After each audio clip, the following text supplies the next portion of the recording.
Selamat datang dan selamat beribadah di Gereja GPDI Kalvari Kupang. Mari sama-sama kita akan melihat pengumuman untuk jadwal ibadah sepekan. Oleh kuasa dan tak ada pihak dan siapa dapat melawan.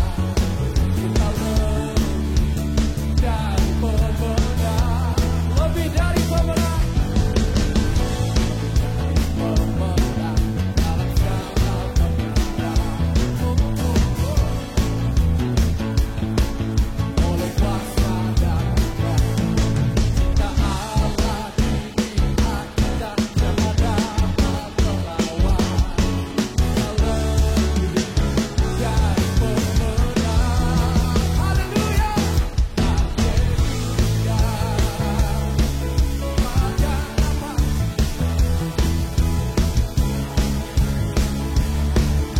Kami juga mengucapkan selamat datang untuk para jemaat yang baru pertama kali bergabung di Gereja GPDI Kalvari Kupang. Sampai jumpa di ibadah-ibadah selanjutnya ya. Tuhan Yesus memberkati. GPDI Kalvari, sekali Yesus, tetap Yesus. Haleluya. Dapat kita mengakhiri tahun ini dengan jadi pemenang. Amin. Katakan bersama. Mari kita buka dalam Yesaya pasal 29 ayat 23. Tadi pagi saya sudah sempat kasih clue hal praktis yang bisa kita lakukan untuk memperbaiki ibadah kita adalah memperbaiki hati dan perbuatan. Tapi kali ini saya akan lebih mendalam. Yesaya 29 ayat 23. Saya baca untuk kita semua. Sebab pada waktu mereka, keturunan Yakub itu, melihat apa yang dibuat tanganku di tengah-tengahnya, sampai sini dulu. Apa yang diperbuat tangan Tuhan di tengah-tengah keturunan Yakub? Hukuman. Jadi bangsa Yehuda di selatan, bangsa Israel di utara dihukum oleh tangan Tuhan. Pah! Supaya sadar. Ingat ya prinsip Alkitab. Yang kukasihi, kutegur, dan kuhajar. Itu prinsip. Oleh belas kasihan Allah kepada orang Israel, dia harus menegur, akan menghajar mereka. Yang saya katakan tadi. Tak cabut dari tanah mereka dan harus dibuang ke negeri asing. Yerusalem dinistakan. Dicemari. Mereka menjadi bangsa yang kalah. Bahkan menyebut nama bangsa itu saja orang menjadi malu. Dan itu adalah tangan Tuhan. Dihukum mereka ke pembuangan sekian puluh tahun. Tapi Bapak Ibu Saudara, kita di umat perjanjian baru ini tidak perlu tunggu tangan Tuhan menghukum. Karena di perjanjian baru kita diperhadapkan dengan Allah yang penuh kasih lagi maha penyayang. Katakan amin. Yang oleh cintanya telah mengutus Yesus Kristus anaknya yang tunggal. Menebus dosa saya dan saudara. Sehingga setiap kali ada kesalahan di pihak kita, Kristus menjadi perantara kepada Bapa. Setiap kesalahan, karena upah dosa ialah maut, maka setiap kesalahan yang harusnya ada hukuman, Kristus sudah berdiri di antara murka dengan kita. Ketika dia berdiri di situ, maka yang dilihat Allah bukan lagi kesalahan Hitrewa, tapi Kristus yang telah menebus Hitrewa dengan darahnya yang berharga. Bilang haleluya. Katakan kiri kanan saudara, kita orang-orang tebusan Yesus. Bilang, puji Tuhan. Sambil senyum. Yang sudah senyum sakit gigi dia. Karena itu kita tidak perlu di ayat 23a ini. Kita tidak perlu melihat apa yang dibuat tangan yang memukul itu, tidak perlu. Kita hanya perlu melihat apa yang dibuat tangan Tuhan, yaitu belas kasihannya. Hasilnya adalah ketika orang Israel melihat yang diperbuat tangan Tuhan di tengah-tengah mereka, hasilnya adalah pemulihan kepada ibadah yang benar. Pemulihan kepada ibadah yang berkenan, yang diterima oleh Tuhan. Apa itu? Ayat 23 selanjutnya dikatakan begini. Mereka akan menguduskan namaku. Mereka akan menguduskan yang kudus, Allah Yakub, dan mereka akan gentar kepada Allah Israel. Ini ibadah yang diterima. Apa itu ibadah yang diterima? Ibadah yang dilakukan bukan sekedar dari bibir mulut, bukan sekedar dari seremonial, artifisial yang dibuat-buat, tetapi ibadah yang dimulai dengan menguduskan Allah. Menguduskan namanya, menguduskan yang kudus, Allah Yakub. Apa arti itu? Kata kudus artinya, sudah sering kali saya bilang ya, dipisahkan. Ini udah banyak bunga-bunga yang cantik walaupun palsu. Banyak, ada warna kuning, putih, cuma 2 warna ternyata. Ada banyak, tapi ya banyak, kalau mau dihitung banyak ini. Kemudian saya menguduskan salah satunya. Permisi Ibu Gembala. Nah, menguduskan itu artinya memisahkan dia dari yang banyak, lalu mengambil dan berkata, inilah bungaku. Oh, inilah bungaku. Di antara bangsa-bangsa yang hidup sejaman dengan orang Yehuda dan orang Israel, ada banyak Allah. Kalau ikut Bapak Gembala punya penekanan, ada banyak ilah. Banyak ilah, karena itu bukan Allah, itu ilah, buatan manusia. Nah, dari ilah-ilah yang berderet, jangan pernah berkompromi dengan mereka. Jadikan Allah yang Maha Kuasa, yang kudus, Allah Yakub itu sebagai, kita mau bilang pilihan, tapi mungkin itu keliru. Sebagai komitmen. Itu ibadah yang benar. Ibadah yang benar adalah yang komit kepada satu Allah. Dia tidak mau bercampur dengan yang lain. Dia kudus. Selama ini kan kita yang kita kenal adalah Allah kudus, lalu ada Allah menguduskan kita. Sehingga seringkali tercampur tumpang tindih antara kudus dan suci. Suci ini artinya bersih. Allah menyucikan kita. Tapi kudus artinya Allah memisahkan kita dari sekian banyak orang untuk kudus baginya. Dan kita juga harus punya komitmen, satu-satunya Allah di dalam hati dan kehidupanku adalah Allah Yakub. Dalam nama Tuhan Yesus Kristus. Boleh bilang amin? Sabar. Ini amin, ini mengerti usonde karena begini. Mungkin di dalam hati kita membantah apa yang saya katakan lalu berkata, ketemu sudah menguduskan Allah, nama Allah. Oh ketemu hanya satu, ketemu dia sembah yang lain lah. Betul ya? Kita tidak menyembah yang lain. Ada di sini setia datang beribadah di gereja, tapi di rumah ada kaligrafi.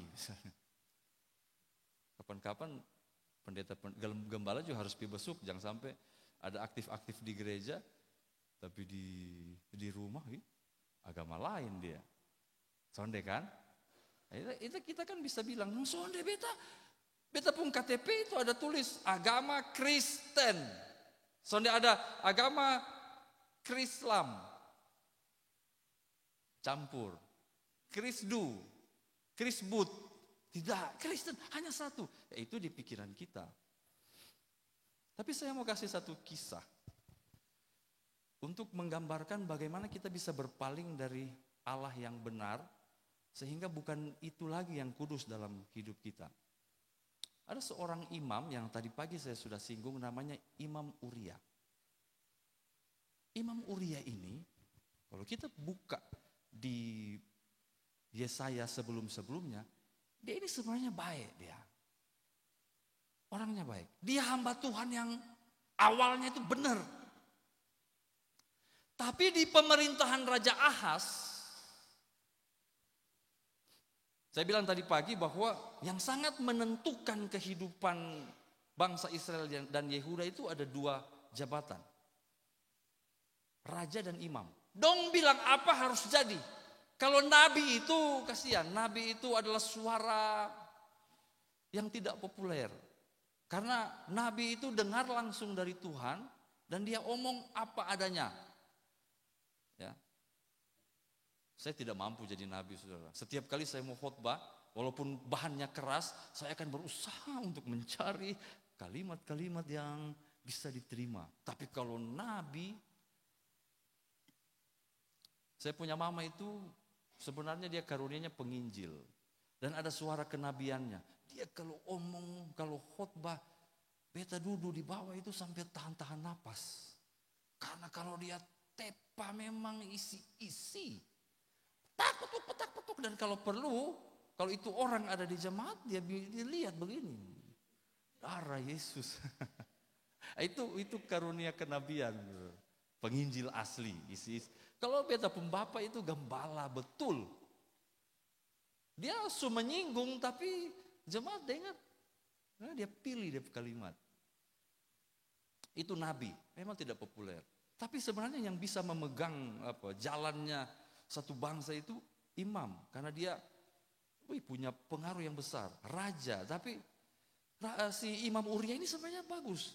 Namun, nah ini dia. Di zaman Ahas ini miring. Secara politik, dia tekan Uria.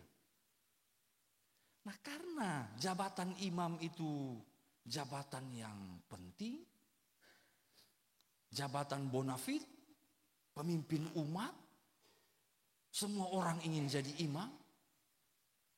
Saya hanya membayangkan situasi hati Uria. Kalau beta sonde iko raja pemau, berarti beta berhenti jadi imam. Te imam dapat uang, dapat hidup, harus kolaborasi dengan raja. Kalau nabi saudara miskin dia di jalan. Orang mau dengar, saudara dengar dia jalan sah. Ingat itu Nabi Elia sampai harus dikasih makan pakai burung gagak karena melawan raja dan dikejar-kejar untuk dibunuh. Akhirnya dia datang di tepi sungai Kerit. Belum ada GrabFood waktu itu. Terpaksa dia tunggu. Akhirnya burung gagak datang. Burung gagak loh, bukan burung merpati. Gagak ini rakus dan agak kejam. Dia muka saya begini. Baru dia omong. Tahu kurang kerjaan apa, dia ambil itu daging. Dia sonde makan tapi oleh perintah Tuhan bawa pikas makan Elia. Itu nabi. Tapi kalau imam dia punya fasilitas. Dia punya harta. Dan waktu Ahas bilang, Uria, ketong kalau menyembah ini memuji Tuhan ini ketong harus ada bentuk-bentuk sedikit lah. Jangan cuma lurus-lurus lah. Akhirnya Uria bukan sekedar berkolaborasi dengan Ahas. Tapi sampai berkompromi dan akhirnya menodai penyembahan dengan membangun patung. Imam tidak lagi menguduskan Allah yang Maha Kudus, tetapi berkompromi atas tekanan politik, atas tekanan ekonomi, atas tekanan status sosial. Dia menyerah. Uria. Padahal keputusan seorang tokoh itu akan mempengaruhi ternyata satu bangsa. Oke, bagaimana dengan saya dan saudara? Kira-kira sudah dapat paham jalan pikiran saya.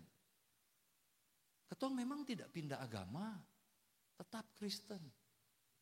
Tapi ketika tekanan, yang seperti saya bilang tadi, sosial, ekonomi, politik, di pekerjaan, sebatas kolaborasi oke. Tapi ketika keeratan itu bukan cuma sekedar kolaborasi, sudah kompromi dengan dosa, itu artinya kita sudah ada Allah lain di sini. Ilah lain di sini. Dan itu berarti ibadah kita tidak akan diterima. Ilah lain itu kalau zaman sekarang bisa berupa harta, kedudukan, nama. Kalau anak-anak sekolah Alkitab itu waktu pertama-tama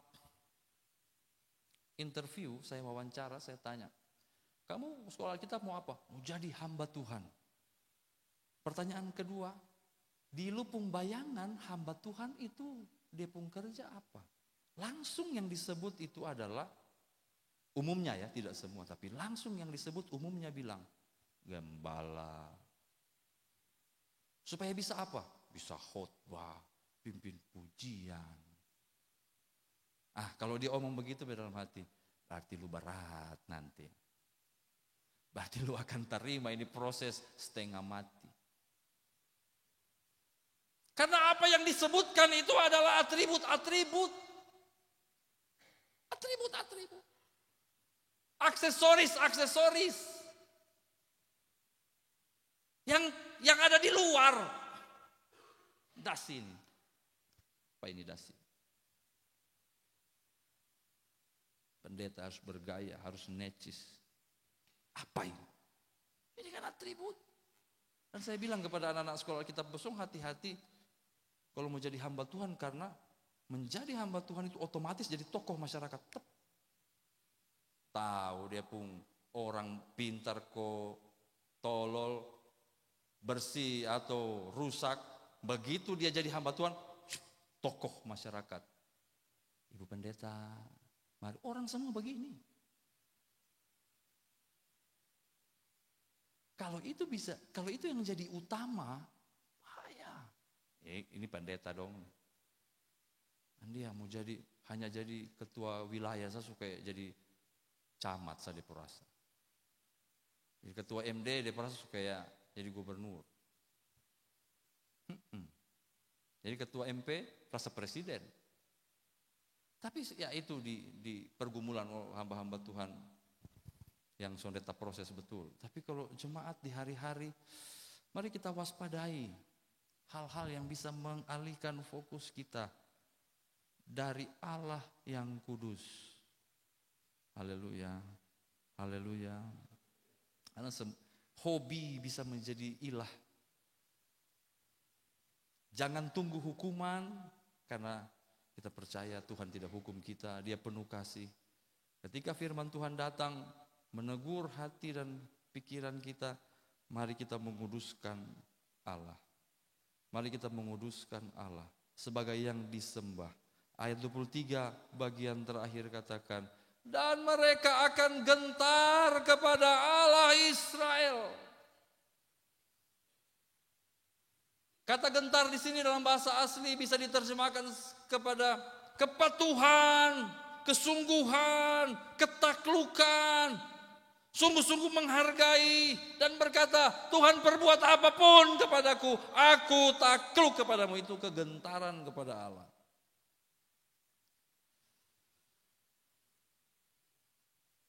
Ini jalan-jalan kita untuk sampai kepada ibadah yang sejati. Haleluya, haleluya. Adakah gangguan-gangguan ini kita alami juga yang bisa membelokkan hati kita? Jangan mau, saudara. Sekali Yesus, selamanya Yesus. Harapanku tak akan hilang, karena kasih-Nya sekarang ku ada. Oh Yesusku, ku cinta Kau selamanya. Ada satu orang ngobrol dengan saya di tempat sana, lalu dia cerita, ada anggota jemaat yang kemudian berbalik dari kesetiaan kepada Tuhan, mengikuti kepercayaan yang lain. Karena setiap bulan dikasih 2,5 juta. Dikasih 2 juta. Wih, banyak wajah-wajah yang bilang, 2,5 juta saja lusu mengkhianati Yesus nih. Bisa pindah kepercayaan hanya gara 2,5 juta per bulan. Untuk kita mungkin yang ada di sini, saya lihat wajah-wajahnya kaya semua, saudara, katakan amin. 2,5 juta itu apa itu? Cuma uang snack sah. Tapi untuk saya tanya, apakah seberarti itu? Bapak itu bilang, iya. Karena sangat sulit mereka mencari nafkah. Menghasilkan uang itu berat sekali. Mereka diberikan modal, diberikan uang, mereka mengkhianati Yesus. Itu adalah pergumulan mereka. Kita ini sebenarnya sudah sampai di situ. Jadi harusnya kita makin hari makin setia. Haleluya. Harusnya. Nah inilah jalan kita. Makin hari makin setia. Yang kedua. Yang pertama tadi kuduskan Allah yang kudus. Kuduskan namanya. Yang kedua ayat 24. Kita baca sama-sama kalau ini ya. Yesaya pasal 29 ayat 24. 1, 2, 3. Orang-orang yang sesat pikiran akan mendapat pengertian. Dan orang-orang yang bersungut-sungut akan menerima pengajaran. Di sini, di poin yang kedua ini, kembalinya kita kepada peribadatan yang sejati yang diterima oleh Tuhan, ternyata yang diberikan oleh Allah, yang ditekankan oleh firman Tuhan adalah ini. Pikiran. Mereka yang sesat pikiran diberikan pengertian. Mereka yang bersungut-sungut menerima pengajaran. Jadi bukan aktivitas emosional saja. Bukan sekedar perasaan. Ibadah yang benar yang diterima Allah itu harus mengubah pola pikir. Bilang kiri kanan saudara, berubah cara berpikir. Terus tahu? Cara berpikir. Kalau kita ketemu orang ngobrol soal kerohanian dan yang mendominasi adalah beta rasa, ale rasa, beta rasa, itu perasaan. Dengar ini, manusia lebih betah jika yang diladeni adalah perasaan. Beta konseling cukup banyak orang. Dan kalau saya meladeni perasaan, dia akan tercurah semua. Aduh memang, banyak gitu. Tapi apakah solusinya adalah perasaan? Pernah dengar enggak ini? Kalau mau ambil keputusan, tandanya adalah rasa damai sejahtera. Kalau rasa damai sejahtera, ambil itu keputusan. Beta mau bilang kepada saudara-saudara, ada rekam nih taruh di YouTube. Cari ayatnya dong. Tunjukkan saya ayatnya. Bahwa kalau kehendak Tuhan itu ada damai sejahtera. Dan kalaupun ada ayatnya, tolong dijelaskan dengan betul. Mungkin beta pernah cerita, ini kejadian lama, jadi siapa tahu waktu khotbah soal damai sejahtera saya pernah cerita, minta maaf saya ulang. Saya pernah ada menyaksikan satu pembicaraan, ada orang mau bangun usaha saudara. Waktu mau bangun usaha, beta ada di situ, persis di situ, ini telinga dengan mata kepala ada lihat sendiri. Ketika mereka berbincang, yang satu orang bilang begini, wih ini dari Tuhan, dari Tuhan. Beta juga dengar, beta, wih haleluya. Rohani sekali. Lanjut, katong memang surasa damai sejahtera. Dan dia bikin itu usaha, tidak sampai 2 bulan, bangkrut. Sekarang saya tanya, siapa yang salah? Tuhan atau damai sejahtera yang salah? perasaan. Ayat 24, orang-orang yang sesat pikiran akan mendapat perasaan. Tidak ada. Pengertian.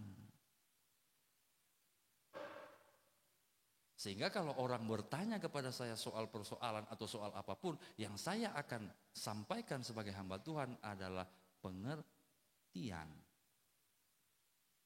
Cara berpikirmu benar. Dalam istilah dunia, logis. Saya tidak akan pernah bilang, nah kalau sudah sedamai, tidak. Pikir. Karena kerohanian itu dimulai dari pengertian. Untuk membuat yang sesat pikir itu dapat pengertian. Bahkan orang yang sungut-sungut ini kan termasuk perasaan yang tidak baik. Dikasih apa? Pengajaran yang dikasih. Bukan konfirmasi perasaan, pengajaran.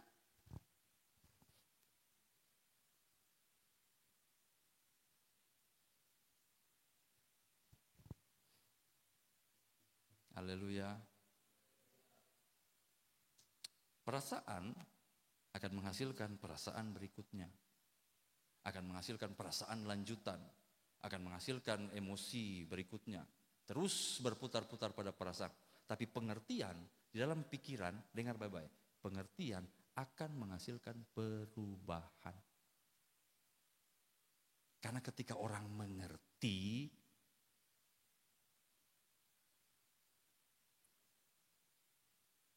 Sira jatuh dari sepeda. Buah! Datang, luka. Kenapa sampai jatuh? Yes, Bri. Dia sampai marah. Yes, Bri. Yes, Bri dorong lu. Son tahu karmana, yes, Bri lu dari belakang. Oh, ada lari. Ada balomba dengan yes, Bri. Oh. Ketika dia menangis, ketika dia mengeluh, saya tidak tanggapi dengan perasaan. Kasihan sekali. Tapi ketika dibersihkan lukanya, saya bilang, nanti ulang leh. Ulang, denges beri, ajak dia lari leh. Dia lihat saya bilang, son deh. Son mau. Kalau dia ajak, son mau. Karena yang dikasih pengertian. Kalau perasaan mungkin nanti bisa dia ulang. Dan puji Tuhan setelah itu masih jatuh satu kali. Skill kok masih di bawah. Lu coba bikin diri kayak pembalap ini. Tapi akhirnya sampai sekarang sudah jatuh. Alhamdulillah. Ketika kita ngerti bahwa ini nggak boleh. Ngerti. Jangan rasa. Kayaknya berasa boleh. Shush. Ngerti. Ini boleh. Ini tidak. Tidak boleh. Ngerti, pikiran, tidak lagi bikin. Oh ini harus, berasa harus, berasa. Oh wah, stop itu perasaan. Apa itu? Harus atau tidak? Lihat firman Tuhan, dikasih pengertian, dikasih pengajaran. Ini harus dilakukan atau tidak? Harus, bikin. Nah. Supaya gotong sonde bakaret, kesana kamari, hanya dengan ini damai sejahtera. Beta mau bilang saudara, pengertian damai sejahtera dalam Alkitab, apalagi perjanjian baru, itu tidak seperti yang kita pikirkan. Bagaimana? Damai sejahtera. No. Damai sejahtera itu artinya, kalau dalam perjanjian baru, kapan-kapan saya khotbah soal itu. Artinya keteraturan, itu damai.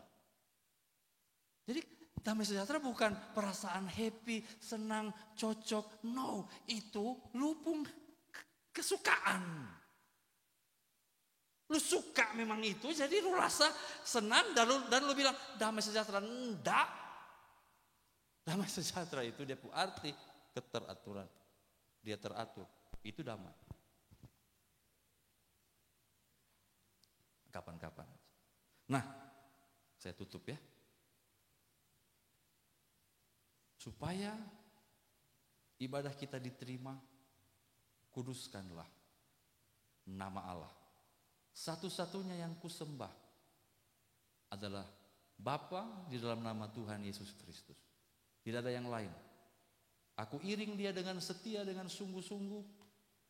Walaupun ada godaan soal harta, status sosial, tekanan politik, kepentingan, jangan mau ditukar dengan apapun. Karena Dia satu-satunya Allah kita. Katakan amin. Haleluya. Yang kedua, nih, nous, pikiran, pengertian, terima pengajaran, lalu jalani hidup kekristenan dengan sadar, ambil keputusan-keputusan dengan sadar, maka Anda akan menemukan perubahan hidup. Ketika Tuhan bilang jangan, kita tidak bikin. Ketika firman Tuhan bilang bikin, kita lakukan dengan setia. Sesederhana itu, maka hidup kita berkenan kepada Tuhan, dan damai sejahtera yang sejati, yang sesungguhnya akan kita nikmati. Amin. Saya kembalikan kepada Bapak Gembala.